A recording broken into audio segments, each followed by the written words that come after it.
एक शहर में एक छोटा सा परिवार रहता था। शालू स्कूल जाने लायक हो गई थी। एक दिन दोनों इसी बारे में घर पर बात करते हैं। अब हमें शालू को स्कूल में डाल देना चाहिए। वैसे तो वो पड़ोस वाली शीला दीदी है ना, वो बता रही थी यहाँ से थोड़ी दूर पर छोटे बच्चों का स्कूल खुला है। अच्छा, ऐसी बात है तो हम कल चल कर दिखाते हैं। अगर सब सही हुआ तो हम शालू को उसी स्कूल में डाल देंगे।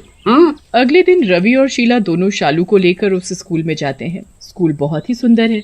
वहाँ बहुत बड़ा खेलने का मैदान जिसमें तरह तरह के झूले होते हैं। शालू तो ये सब देखकर ही बड़ी खुश हो जाती है। मम्मी पापा, मुझे इसी स्कूल में पढ़ना है। ओह, देखो तो जरा, इसे अभी से स्कूल में पढ़ने की कितनी जल्दी हो रही है। थोड़े दिन बाद जब मन भर जाएगा ना, तो फिर स्कूल के नाम से ही रोना शुरू हो जाएगा। ये तो सही बात है। चलो खैर अभी अंदर चलो, मैडम से बात करनी है। दोनों अंदर जाकर प्रिंसिपल से बात करते हैं। रवि और सीमा को स्कूल बहुत ही पसंद आता है, तो वो उसी दिन शालू का उस स्कूल में एडमिशन करवा देते हैं। अगले दिन से शालू स्कूल जाना शुरू कर देती है। उसका पहला दिन होता है तो वो बड़ी ही खुश होती है। सीमा उसे स्कूल छोड़ने जाती है।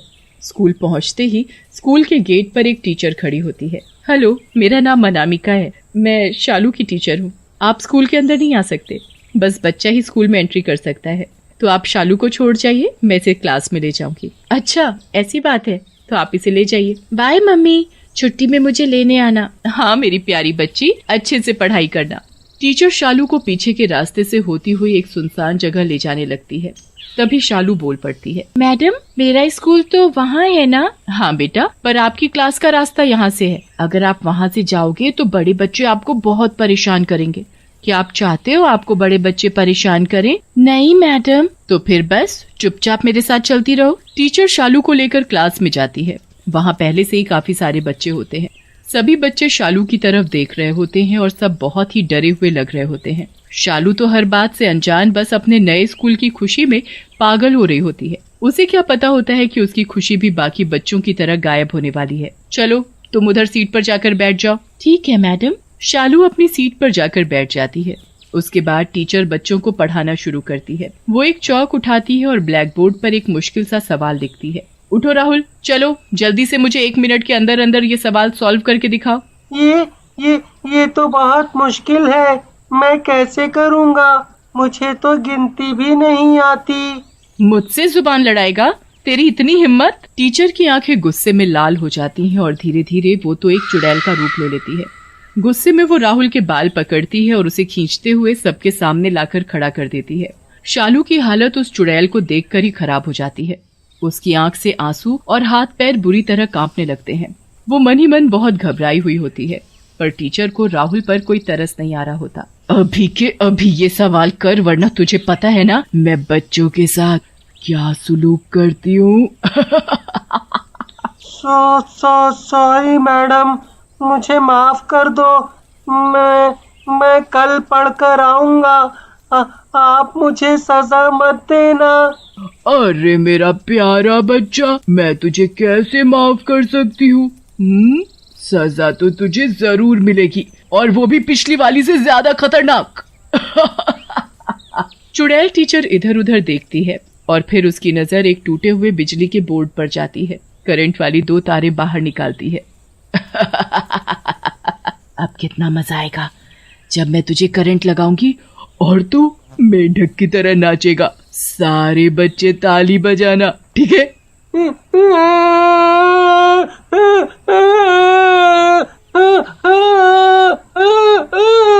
नहीं मैडम, ऐसे मत करो प्लीज मैडम, मुझे करंट मत लगाओ। सब बच्चे राहुल को ऐसी हालत में देखकर बड़े घबराए हुए होते हैं, पर चुड़ैल को राहुल के रोने से कोई फर्क नहीं पड़ता। वो दोनों तारों को राहुल के हाथों पर लगाने लगती है। राहुल जोर जोर से चिल्लाने लगता है और सॉरी बोलता रहता है, पर चुड़ैल को उसे ऐसे चिल्लाते देख और मजा आता है। वो बार बार उसे करंट लगाती है और बड़ी खुश होती है। वो तब तक ऐसा करती है जब तक राहुल बिल्कुल बेहोश नहीं हो जाता। उसके बाद वो शालू को खड़ा करती है। अरे मेरी प्यारी बच्ची, मैं तुझे कैसे भूल गई? तेरा तो आज पहला दिन है और मैंने तेरा स्वागत भी नहीं किया। ये तो बहुत गलत बात है। मुझे मम्मी के पास जाना है। मुझे मम्मी चाहिए।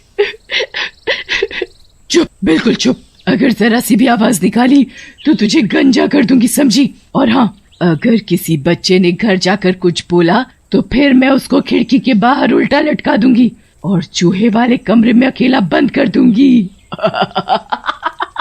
शालू डर के मारे चुप हो जाती है, पर उसकी आंखों से आंसू निकलना बंद नहीं होते। चुड़ैल शालू को बहुत मारती और डराती है।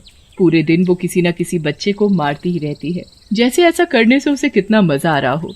इतना करने से भी उसका मन नहीं भरता और वो अपने एक बड़े से बैग से एक डंडा निकालती है। पर तभी स्कूल की बेल बज जाती है। बच गए तुम लोग, जाओ जाओ अब यहाँ से। और हाँ, अगर किसी को बताया तो सब बच्चे खुशी से क्लास से बाहर भागते हैं और सब गेट पर जाकर अपने मम्मी पापा को जाकर चिपक जाते हैं। शालू भी अपने मम्मी पापा को देखते ही उनके गले लग जाती है। वो बहुत ही घबराई हुई होती है और पूरे रास्ते बिल्कुल चुपचाप रहती है। सुबह तो तुम इतना खुश थी, पर अब इतना चुप क्यों हो? क्या हुआ, कोई बात है क्या? स्कूल अच्छा नहीं है क्या? नहीं वो मम्मी वो नहीं कुछ नहीं, स्कूल अच्छा है, मैडम भी अच्छी है।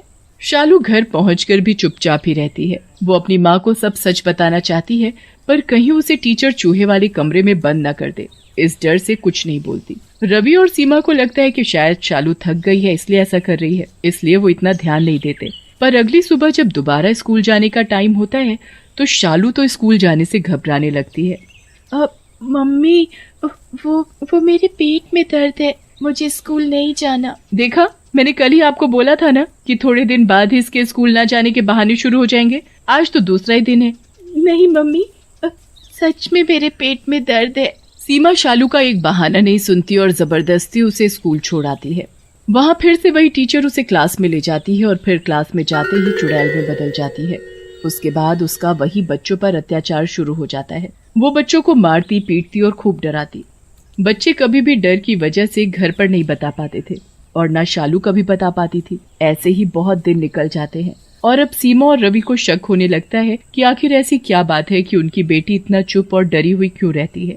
एक दिन सीमा अचानक स्कूल की छुट्टी होने से पहले ही पहुंच जाती है और रिसेप्शन पर जाकर मैडम से बात करती है। मैडम, मेरी बेटी शालू को प्लीज भेज दीजिए। वो दरअसल हमें अचानक कहीं जाना पड़ रहा है, इसलिए मैं जल्दी आ गई। कौन शालू मैडम?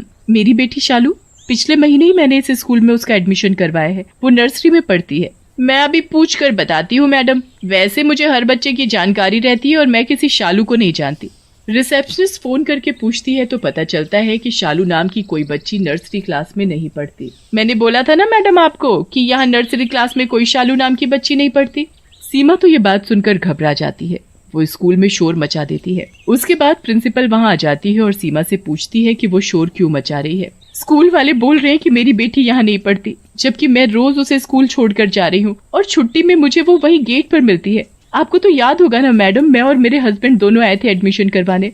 अरे हाँ, मुझे याद आया, आप तो उसका उसी दिन एडमिशन करवा कर गए थे, पर आपकी बच्ची अगले दिन स्कूल ही नहीं आई मैडम। हमें लगा शायद आपका मन बदल गया होगा।